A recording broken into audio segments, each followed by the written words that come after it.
The Perseverant IAS. चलिए शुरुआत करते हैं अपने करंट अफेयर के सेशन को, जो कंटिन्यू चला आ रहा है आपका 23 नवंबर से। याद रखिए कि ये करंट अफेयर आपके BSSC के लिए और BPSC ट्री के लिए बहुत ज़्यादा इंपॉर्टेंट है।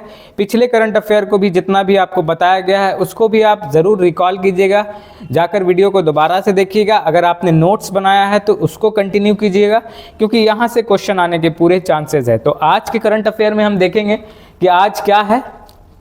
आज जो है बिहार में जो चला है, देखिए टॉपिक आपको थोड़ा लेट मिलेगा, लेकिन आपके एग्जाम के इंपॉर्टेंट से जो सटीक टॉपिक है वही आपको इस करंट अफेयर में देखने को मिलेगा। और साथ के साथ करंट को स्टैटिक से लिंक करके यहाँ पढ़ाया जाता है आपको, जो कि आपके GS को मजबूत करता है आपके एग्जाम के प्रोस्पेक्टिव से। तो आज हम देखेंगे यहाँ बिहार का फ्लोर टेस्ट, जानेंगे कि एक्चुअल में फ्लोर टेस्ट होता क्या है। उसके बाद डिजर्ट इन मंगोलिया, डिजर्ट कहाँ से बिलोंग करता है, ये टर्म डिजर्ट जो टर्म है ये आपको कहाँ से बिलोंग करता है, ये डायरेक्टली आपसे क्वेश्चन पूछा जा सकता है ज्योग्राफी के पॉइंट ऑफ व्यू से। तो ये आपको जानना जरूरी है कि ये मंगोलिया से इसको कनेक्ट किया जाता है, मंगोलिया से ये जुड़ता है ये शब्द, इसको आपको इंपॉर्टेंट है याद रखना है, क्योंकि मंगोलिया आपके एशियन रीजन में पड़ता है और जो भी एशिया में है, इंडिया में है, वो सब आपके एग्जाम पॉइंट ऑफ व्यू से इंपॉर्टेंट है। ठीक है, लोकेशन बेस्ड क्वेश्चन बनता है। दूसरा, ये आगे बढ़ेंगे तो देखेंगे फर्स्ट एयर टैक्सी सर्विस कौन सी नेशन ने शुरू किया है, किस कंट्री ने ये सर्विस स्टार्ट की है। अभी बिल्कुल ये न्यू है, एकदम लेटेस्ट है फर्स्ट एयर सर्विस, आपसे ये डायरेक्टली पूछा जा सकता है, इसको आप ध्यान में रखिएगा। ये देखेंगे हम लोग। इसके आगे है स्वाति। स्वाति एक वुमेन से रिलेटेड है, एक पोर्टल है, ये इंपॉर्टेंट है। पोर्टल लगातार एग्जाम में पूछा जाता है, स्कीम लगातार एग्जाम में पूछा जाता है आपके, इसलिए इसको देखेंगे। इसके बाद स्वामी दयानंद सरस्वती का जो है अभी आपको रिलेटेड न्यूज़ है, उसको कवर करेंगे। और सरस्वती, ठीक है, सरस्वती एक इंपॉर्टेंट टर्म जो भी है हम आज आपको करंट अफेयर में बताएंगे। और इससे पहले हमने क्या देखा है, नासा का हैबिटल जोन देखा था, इसरो का हमने वायोमित्रा देखा था, आयोनकोलॉजी, ठीक है, ये सारी चीज़ें जो है वायोमित्रा रोबोट और सीडैक, जैमिनी, गूगल, ये सब के बारे में हमने प्रीवियस करंट अफेयर के सेशन में देखा था सारी चीज़ों को, जो कि आपके एग्जाम पॉइंट ऑफ व्यू से इंपॉर्टेंट है। और आज शुरू करते हैं हम अपने नए करंट अफेयर के सेशन को। चलिए तो शुरुआत करते हैं फिर बिहार के फ्लोर टेस्ट से। सबसे पहले ये ध्यान में रखिए कि फ्लोर टेस्ट को ट्रस्ट वोट भी कहा जाता है, ठीक है। और फ्लोर टेस्ट और ट्रस्ट वोट होता क्या है, ये होता ये कि जिस सरकार पर बहुमत खोने का डर हो और तब भी वो सरकार में बने रहने का जब इस तरह का दावा करती है, तो उसके लिए ट्रस्ट वोट का सिस्टम यानी विश्वास मत का सिस्टम है, जिसमें उनको साबित करना होता है कि उनके पास वो बहुमत है जो सरकार यानी विधानसभा को चलाने के लिए आवश्यक है। तो इसी को साबित करने के लिए कॉन्फिडेंस ऑफ द हाउस आपको लाना पड़ता है, यानी विश्वास मत ट्रस्ट वोट लाना पड़ता है। विधायी निकाय में फ्लोर टेस्ट, जिसे विश्वास मत भी कहा जाता है, आयोजित किया जाता है ताकि ये पता लगाया जा सके कि जिस सरकार पर बहुमत खोने का संदेह है वह अभी भी सदन का विश्वास बरकरार रखती है या नहीं। ये सदस्यों के बीच मतदान के माध्यम से किया जाता है। इस बात को आप ध्यान में रखिएगा। ये कैसे होता है आपसे पूछा जा सकता है, तो ये ध्यान में रखिएगा कि this is done through a vote among the member, यानी सदस्यों के बीच मतदान के माध्यम से ये तय किया जाता है कि विधानसभा में बहुमत है कि नहीं। जो पार्टी दावा कर रही है सरकार में होने का, उनके पास विश्वास मत पूरा है कि नहीं, ये जाना जाता है किस तरह से, ट्रस्ट वोट के थ्रू और फ्लोर टेस्ट के थ्रू। ये पार्लियामेंट में भी होता है और विधानसभा में भी होता है, इस बात का आपको ध्यान रखना है। नीतीश पर विश्वास, ये देखिए, ये जब हुआ था तो इस तरह की हेडलाइन बनी थी, विश्वास ही जो है लाल रंग से लिखा हुआ है, तो आप समझ सकते हैं कि कितना है नीतीश पर विश्वास। अब ये कॉम्बिनेशन आपको नई सरकार का जरूर याद रखना है, क्योंकि इस कॉम्बिनेशन से क्वेश्चन आपके पॉलिटी के करंट से हो सकता है, कि जो चीज़ें न्यूज़ में रहती है उसी का स्टैटिक पार्ट से भी क्वेश्चन अगर होता है तो करंट से उठाकर होता है। आप ये बात ध्यान में रखिएगा कि अभी जो सरकार है 78 इसमें बीजेपी की पार्टी से हैं, 43 जदयू से हैं और 4 हमसे, 1 निर्दलीय। ये आपको ध्यान में रखना है क्योंकि ये कॉम्बिनेशन आपसे पूछा जा सकता है। इसके अलावा जो एक इंपॉर्टेंट टर्म यूज होता है पॉलिटी में, वॉकआउट, ये क्या है? Is a medium of protest where member of a party generally the opposition. Walkout कौन करता है? ऑपोजिशन जनरली इन्हीं के थ्रू होता है। वॉकआउट द पार्लियामेंट और a state legislature boycotting a propose motion और एजेंडा। किसी भी एजेंडे को अगर सपोर्ट नहीं करती है विपक्ष तो क्या करती है? वॉकआउट कर जाती है सदन से। ये ध्यान में रखिएगा। ज़्यादातर ऑपोजिशन के थ्रू क्या होता है?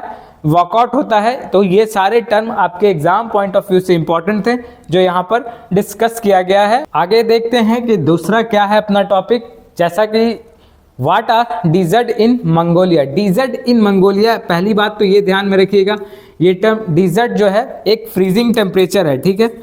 यहाँ पर टेम्परेचर इतना नीचे चला जाता है कि चीज़ें जमने लगती हैं। ये जो आप देख रहे हैं ये डीजर्ट टेम्परेचर के कारण ऐसा आपको देखने को मिल रहा है। ये याद रखिएगा, लोकेशन वाइज क्वेश्चन आपसे पूछा जा सकता है कि डीजर्ट एक टर्म हाल के दिनों में न्यूज़ में रहा है, ये किस एरिया से रिलेटेड है। तो आपको बस यहाँ पे ये ध्यान रखना है कि ये मंगोलिया से रिलेटेड है। और इसमें होता क्या है कि टेम्परेचर आपका क्रिटिकली डाउन हो जाता है, एकदम फ्रीजिंग टेम्परेचर हो जाता है। इस बात को आप ध्यान में रखिए, critical level of temperature. Desert are extreme winter unique to Mongolia characterized by freezing temperature, ठीक है। चीज़ें बिल्कुल जमने लगती हैं। हालात ये हो जाते हैं कि जानवर जो है अपने चारागाह तक नहीं पहुंच पाते हैं, कंडीशन ये हो जाती है। तो आपको ये याद रखना है कि ये टर्म जो है किससे रिलेटेड है? ये टर्म रिलेटेड है फ्रीजिंग टेम्परेचर से। और ये लोकेशन कहाँ ज़्यादातर देखने को मिलता है? मंगोलिया में। ये आपको ध्यान रखना है, यहाँ से आपके लिए ये इंपॉर्टेंट था। आगे नेक्स्ट है आपका Dubai to launch world first air taxi. पहला एयर टैक्सी कौन लॉन्च करने वाला है?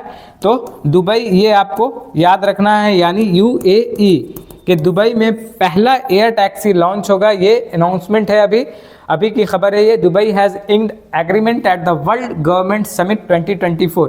ये भी ध्यान में रखिए कि वर्ल्ड गवर्नमेंट समिट कहाँ हो रहा है? तो दुबई में हो रहा है 2024। ये आपके लिए इंपॉर्टेंट है। ये सारी घटनाएं जो इवेंट्स, न्यूज़ और इवेंट जो होता है आपके पूरे साल, वो आपके करंट अफेयर का टॉपिक होता है। इसको आपको ध्यान में रखना है। ये समिट 2024 कहाँ हो रहा है? दुबई में। और यही अनाउंसमेंट हुआ है कि दुबई साल 2024 यानी आने वाले साल में ये जो है कब 2026 में ये वर्किंग हो जाएगा। ये प्रपोजल जो है काम करना शुरू कर देगा, ऐसा दुबई गवर्नमेंट का कहना है, ठीक है। जो तो दुबई हो गया है जो पहली एयर टैक्सी आपको लॉन्च करने वाला है। ये इम्पॉर्टेंट है, ठीक है। आगे बढ़ते हैं और नेक्स्ट देखते हैं। ये आपको ध्यान में रखना है, ये लॉन्च कब तक पूरा होगा? United State Emirates schedule to commence operation in 2026। आपको पहले ही बताया कि 2026 तक ये कमेंस कर दिया जाएगा। किसके थ्रू? UAE के through. It will be the world first city wide, ठीक है। ये दुनिया का पहला एयर टैक्सी सर्विस लॉन्च होने वाला है। 2026 तक ये काम करना शुरू कर देगा। ये एक पोर्टल है जो कि इम्पॉर्टेंट है, महिलाओं से जुड़ा हुआ ये पोर्टल है। आपको ध्यान में रखना, आपसे क्वेश्चन सिर्फ ये होगा स्वाति पोर्टल रिलेटेड विथ, आपको याद ये रखना है कि science for women, technology and innovation portal है। ये रिलेटेड किससे है? वुमेन से रिलेटेड है। वुमेन को science, technology, engineering, mathematics and medicine के फील्ड में सपोर्ट करने के लिए ये स्वाति पोर्टल लाया गया है, जो कि आपके एग्जाम पॉइंट ऑफ व्यू से इंपॉर्टेंट है। आपसे डायरेक्ट स्वाति लिखा जाएगा और पूछा जाएगा स्वाति पोर्टल चर्चा में रहा हाल के दिनों में, किससे रिलेटेड है? तो आपको याद रखना है, इसका पूरा नाम पहले याद रखिएगा, science for women technology and innovation portal. उसके बाद ये सपोर्ट स्टीम के थ्रू करेगा। स्टीम क्या है? Science, technology, engineering, mathematics and medicine के फील्ड में महिलाओं को सपोर्ट देना इस पोर्टल का काम है। इस पे विजिट कीजिए और देखिए, इसमें इससे रिलेटेड और भी जानकारी आपको रखना होगा। फिलहाल आपको ये पता होना चाहिए कि स्वाति पोर्टल किससे रिलेटेड है? वुमेन से रिलेटेड है। आगे बढ़ते हैं और नेक्स्ट क्वेश्चन देखते हैं अपना। चलिए तो आगे देखते हैं नेक्स्ट क्या है अपना। तो ये 200 जयंती सेलिब्रेशन ऑफ स्वामी दयानंद सरस्वती, ये याद रखिए कि ये कहाँ हुआ है और केवा है ये। तो 200 है, ये इंपॉर्टेंट है, आपको ध्यान में रखना है। क्योंकि यहाँ से आपसे डायरेक्ट क्वेश्चन ये होगा कि ये केवी जयंती मनाई गई थी स्वामी दयानंद सरस्वती की, तो ये 200 थी, याद रखिएगा। और दूसरी बात, लोकेशन आपसे पूछा जा सकता है कि कहाँ मनाया गया, तो ये न्यू दिल्ली में, ये आपको ध्यान रखना है, ये इम्पॉर्टेंट है क्योंकि लोकेशन और आपसे कौन सा था ये पूछा जा सकता है, ये इम्पॉर्टेंट है। Recently, the Prime Minister of India addressed a program on the 200th birth anniversary of Swami Dayanand Saraswati, new Delhi में। इसके बाद इनके बारे में आप थोड़ा जान लीजिए कि इनकी पैदा कब हुए थे ये, तो 12 फरवरी 1824 तनकारा, ये याद रखना आपको, जगह इंपॉर्टेंट है, आपसे पूछा जा सकता है क्योंकि लोकेशन बेस्ड क्वेश्चन बहुत ज़्यादा हो रहा है अभी के करंट अफेयर के सेशन में, तो आपको याद रखना है। हाँ, तो तनकारा कहाँ है ये आप ध्यान में रखिए, ये गुजरात में है, ठीक है। लोकेशन वाइज क्वेश्चन बहुत ज़्यादा हो रहा है, इसलिए आपको ये ध्यान में रखिएगा। और 1883 में इनका असैसिनेशन हुआ था जोधपुर राजस्थान में, जोधपुर राजस्थान में, ठीक है। महाराजा के थ्रू असैसिनेशन हुआ था इनका, ये आप ध्यान में रखिएगा 1883 में, ठीक है। इनके खाने में जो है जहर मिला दिया गया, लास्ट मिल्क बोलते हैं जिसको, रात में जो ये दूध पीते थे उसमें जो है कुछ मिला दिया गया था, जहरीला पदार्थ, जिससे के कारण उनकी मौत हुई थी, ये आपको ध्यान में रखना है। और सबसे इम्पोर्टेंट, न्यू दिल्ली याद रखना है आपको, न्यू दिल्ली में हुआ है और 200वां इनका जन्मदिन मनाया गया है, ठीक है। आगे बढ़ते हैं और supreme court verdict on Electral bond scheme, supreme court ने अभी इलेक्ट्रॉल बॉन्ड को अनकॉन्स्टिट्यूशनल बताया है, ये वर्डिक्ट आया है अभी सुप्रीम कोर्ट का। सुप्रीम कोर्ट ने ये कहा है कि ये अनकॉन्स्टिट्यूशनल है कि किसी भी लोग से आप जो है पार्टी का फंड इकट्ठा कर लें इलेक्ट्रॉल बॉन्ड के थ्रू और आरटीआई के थ्रू बताया ना जाए कि किसने जो है कितना चंदा दिया है पार्टी को, तो ये डिसीजन जो है सुप्रीम कोर्ट का था कि इस तरह की व्यवस्था जो बन रही है ये एक अनकॉन्स्टिट्यूशनल स्थिति है, जो कि आपके लिए निष्पक्ष चुनाव के लिए एक बहुत बड़ा खतरा बन सकता था। इसको इस तरह से देखते हुए देखिए, अब आपको जानना ये है कि ये आया कब था।